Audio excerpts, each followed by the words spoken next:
Hamma uyda shu nomba bo'lsa kerak. Oshxonaga borasiz, issiq suvni ochasiz, ancha vaqtdan keyin issiq suv keladi. O'shaning yechimi resirkulyatsiya bo'ladi. Mana bu sovuq suv, mana bu issiq suv. Issiq suvga ikkita truba traynik bilan oqitilgan. Bu nima uchun qilingan? Resirkulyatsiya. Issiq suv keladi-da, постоянно aylanib turadi mana shu yerda. Ochganingizdan birdan issiq suv keladi. O'shaning yechimi mana shu bo'ladi.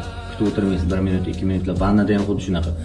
Resirkulyatsiya qilasiz, issiq suv mana shu yerda aylanib turadi постоянно. Sirkulyatsionni nasosi bo'ladi o'zini. Juda ham ekonomik nasoslar chiqib ketgan chestotni.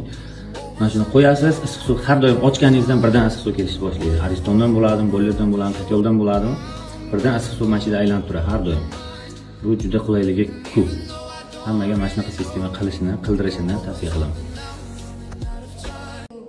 Hamma uyda shu nomba bo'lsa kerak. Oshxonaga borasiz, issiq suvni ochasiz, ancha vaqtdan keyin issiq suv keladi. O'shaning yechimi resirkulyatsiya bo'ladi. Mana bu sovuq suv, mana bu issiq suv. Issiq suvga ikkita truba traynik bilan oqitilgan. Bu nima uchun qilingan? Resirkulyatsiya. Issiq suv keladi-da, постоянно aylanib turadi mana shu yerda. Ochganingizdan birdan issiq suv keladi. O'shaning yechimi mana shu bo'ladi. Kutib o'tirmaysiz 1 minut, 2 minutlar. Vannada ham xuddi shunaqa. Resirkulyatsiya qilasiz, issiq suv mana shu yerda aylanib turadi постоянно. Sirkulyatsionni nasosi bo'ladi o'zini.